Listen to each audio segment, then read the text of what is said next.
Good morning. Sekarang ini saya dapat time aja, bay. Time aku tidak kena saya. Kau tidak ke? 7:20. Sarai sakta जालायनानै सोरबानावबो सिखारै जासे सोर दंबावो होनसाय mister Jayanta Brahma दंबावो गुदुं गुवार खुगा आमाराजों हिलाय तारी मोनलायलायनाय आज क्या हुआ आज खाम में जाने का मन है कि नहीं बोलो खाम नहीं जाएगा दारू पी कर ऐसे ही सोते रहेगा तू आज है सर्दी हुआ है साला हम लोग को गाली देते रहता है इसलिए खुद का भी सर्दी हुआ है लाला कुस्तिया नहीं बिना माँ बेटी साजाई खेला खादं भाई नहीं बिना गुंथुं गुदुंगा नहीं बिसुगर बारे सर गुंखे दं जबे नहीं होना नहीं मानसिया सिखादो सोर बिदि उन्दुबाय थाफेरखो कालिया मानो जाना होजोबखो राजानि खाजाखौ बुरजा जायोथ' बियो दाना जादो आइ बेखौनो जादे जासिदोंनो बिबौनो आयै फिसा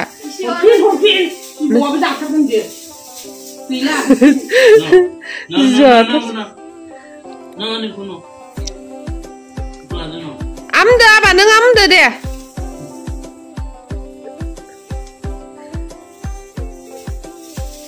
hello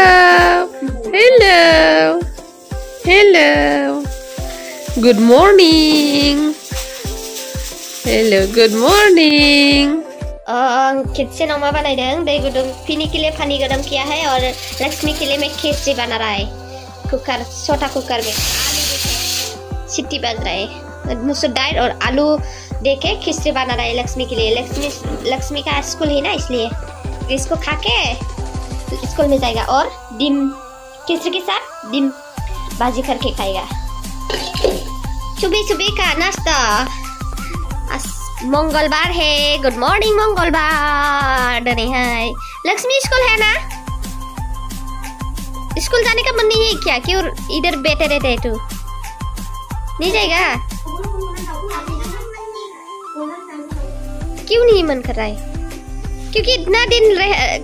खाली प्रोजेक्ट मतलब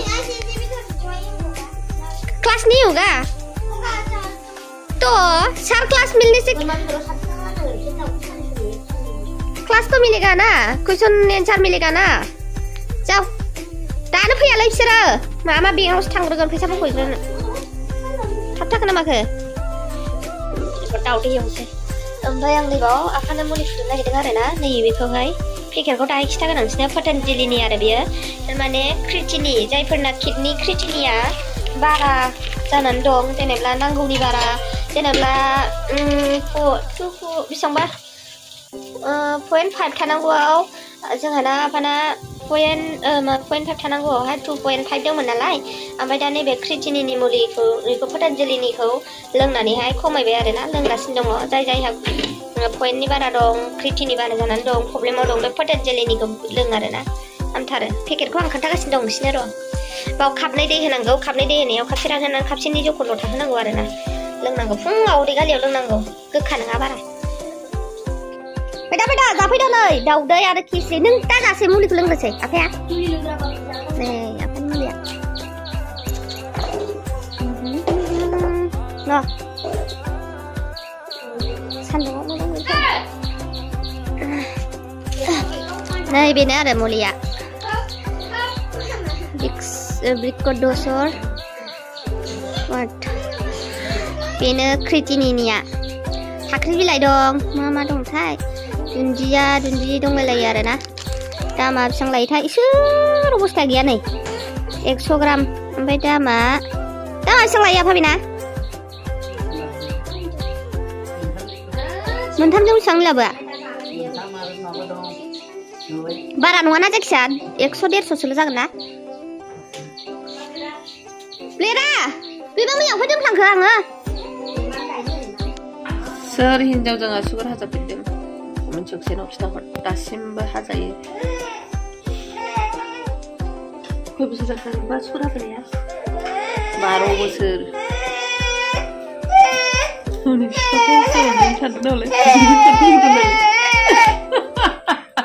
हिंसा नांखारबोथारगोन उन्दैसाया मा बिगलादों गामिनिसो ओंगार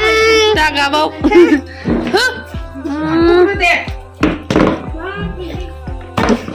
हाट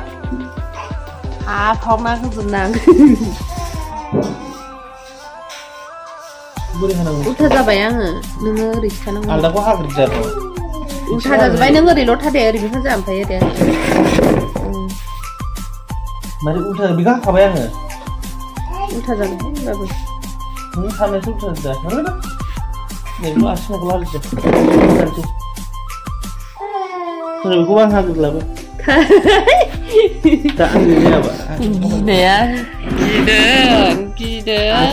ब्लेड लानाय साइसखौ गियो आं ब्लेड लानानै नायसै नालाय ब्लेड लानायखौ ओमफ्राय गावहा गिनोसै आरो आयशा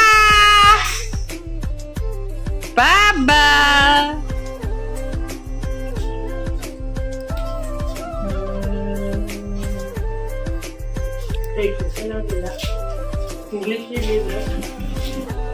दै खायनो थांलाय फैलाय मानबायबाय थादों बियो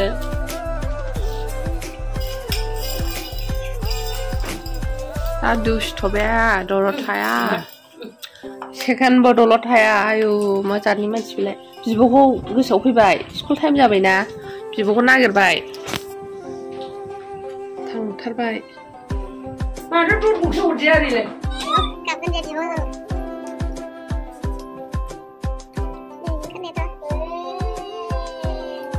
बेजों ओंखारखायो ओंखारनायाथ' बिब'खौ होसोगोन जे टाटा दैसा टाटा मामा टाटा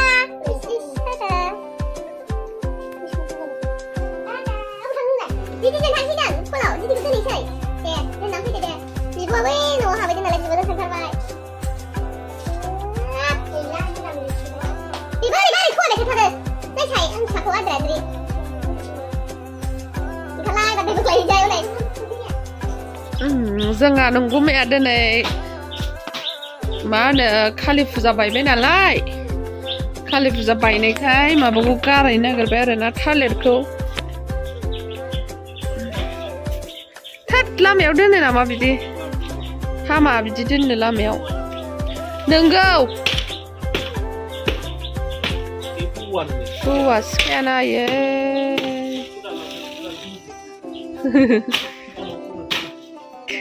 मानो बिदि दानसिनखो नोंलाय जाम्बा सान्दुंआबो नोगोर मोदानखादों आरोना रबबार समबार सावबायना दिनै मंगलबार नालाय गारबाय आरो दैसाया जलंगायाव उन्दुबाय नै आरामनो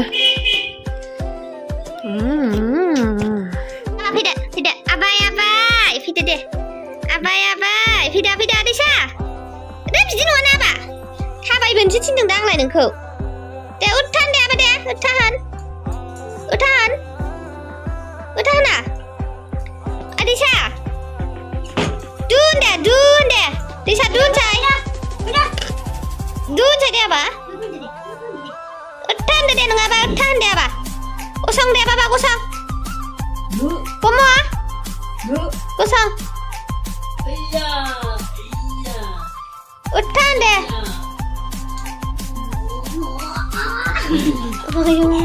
katar apa nih